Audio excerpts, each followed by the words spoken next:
అమ్మా నిన్న నీకు 500 ఇచ్చినా కదనే 500 తీసుకురా పోవే. సరే బిడ్డ ఇత్తా కానీ కూరగాయలు ఆ నూనె గిట్లా అన్ని తెస్తావా? మరి తీసుకుపోయి 500. ఆ సామాన్లు అవి ఇవి ఉంటే అమ్మ మీరు పోయి తీసుకొచ్చుకోండి, అర్థమవుతుందా? నేను సామాన్లు తేవడం కోసం పైసలు అడుగుతలేను. మళ్ళీ నాలుగే మొత్తం వెంటకపోతుంది, తలకాయ మొత్తం ఇట్లా నొచ్చినట్టు అవుతుంది. 500 ఇస్తే అట్లా బెల్ట్ షాపు ఒక 2 బీళ్ళు తాగేస్తా. ఏమైందండి? మళ్ళీ తాగుతా అని చెప్పేసి అంటున్నారు. తాగరని చెప్పేసి మాట ఇచ్చేళ్ళు కదా, మళ్ళీ తాగుతా అంటున్నారు ఏంటి? అరే నా ఇష్టమే, నాకు బంద్ అయ్యే బుద్ధి అయినప్పుడు బంద్ ఎత్తా, ఇప్పుడు తాగ బుద్ధి అవుతుంది పోయి తాగుతా. అయితే ఏంది నీకు? నీ తాగుడు నీకు నచ్చకపోతే, నీకు ఇష్టం లేకపోతే సైలెంట్గా మీ ఇంటికి దొబ్బే. నేను ఎవరు ఉన్నావంటే ఇక్కడ. ఇప్పుడు నేను మిమ్మల్ని ఏమన్నా అని చెప్పి మా ఇంటికి వెళ్ళమంటున్నానండి.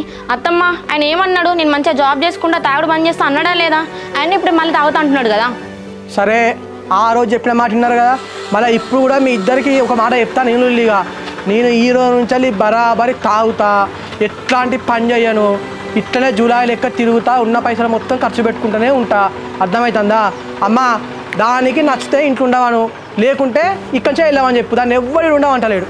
ఎందుకు కొడుక ఇట్లా ఎందుకు చేస్తానవరా? నువ్వు తాగుడు బంద్ చేసి నువ్వు మంచుకుంటావు, మీరు ఇద్దరు సంతోషంగా ఉంటారని నేను అనుకుంటే మళ్ళీ తాగేతందుకు ఎగబడతానవి ఏందిరా అసలు? అమ్మ నాకేం కాలేదమ్మా, నేనే మంచిగా ఉన్నా, మీరైనా అర్థం చేసుకుంటారు. నాది అయిపోయింది, నేను మొత్తం తాగుడుకు అలవాటు అయిపోయినా, అసలు తాగకుండా ఉండలేకపోతాను. అంతే ఇక నాకు అర్థమైపోయింది. దానికి నేను తాగితే నాతో ఉండదు, అర్థమవుతుందా? ముందే చెప్తాను నీకు. మీ అన్న ఎట్లా డైవర్స్ ఇస్తా అన్నాడు, మళ్ళీ ఏదో అని చెప్పేసి తీసుకొచ్చి ఇక్కడ దింపిపోయాడు. నీ మంచి కోసమే చెప్తానా, మీ అన్నకు ఫోన్ చేసి రమ్మని చక్కగా మీ ఇంటికి వెళ్ళిపో. ఎంత తొందరగా డైవర్స్ ఇస్తే అంత మంచిది నీకే. ఇక లేదంటే నేను ఎప్పుడు ఇట్లా తాక్కుంటూనే ఉంటా. అసలు మీకు ఏమైందండి? నేను ఏమన్నా అని చెప్పేసి ఇప్పుడు మాట మాటకి ఇంటికి వెళ్ళిపోమంటున్నా, డైవర్స్ అంటున్నారు. దేవుడా మీకు దండం పెడతా అండి, మీరు ఇట్లా బిహేవ్ చేయకండి. మరి నేను ఏం చేయాలి? నువ్వు నా కళ్ళ ముందు ఉంటే కదా పిచ్చి లేచినట్టు అవుతుంది.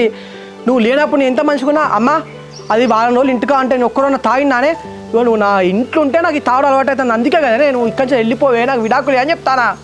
లేదండి, మీరే నా దగ్గర ఏదో దాస్తుంటే అనిపిస్తుంది నాకు. ఎప్పుడు చూసినా ఇంటికి వెళ్ళిపో డైవర్స్ అని మాట్లాడుతున్నారు. మొన్నేమో మీ షర్ట్ మీద బ్లడ్ ఉంది, ఇవాళ చూస్తే కాచి మీద కూడా బ్లడ్ ఉంది. అసలు ఏం దాస్తున్నారు? ఏంది బ్లడ్డా?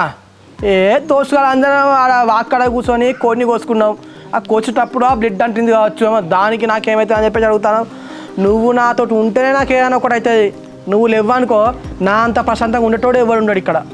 ఫ్రెండ్స్తో దావత్ ఏంటిదండి? మళ్ళీ తాగుతున్నారా? మీకు పుణ్యం ఉంటుందండి, మీరు ఏ పని చేయకుండా పర్లేదు కానీ తాగుడు మాత్రం పని చేయండి. ఊకవే, నేను సచ్చేలోపు తాగుడైతే వస్తలే మానేయనే. నీకు నచ్చకపోతే మీ ఇంటికి వెళ్ళిపో, డైవర్స్ ఇక అంతే. ఇక అమ్మ 500 అయితే దగ్గర పెట్టు, ఆ బెల్ట్ షాప్కి పోతారా, పోయి 2 బీర్లు తాగుతా, ఖాతా పెట్టేస్తా. మళ్ళీ సాయంత్రం తీసుకుపోయి ఇస్తేనే మళ్ళీ ఇంకా 2 బీర్లు ఇస్తాడు, ముందే చెప్తాను. ఇక కృష్ణవత్వం మళ్ళీ తాగడం పోతున్నా అంటున్నాడు. ఏమో కోడల వానికి ఏమైందో ఏమో నాకే అర్థమైతే లేదు.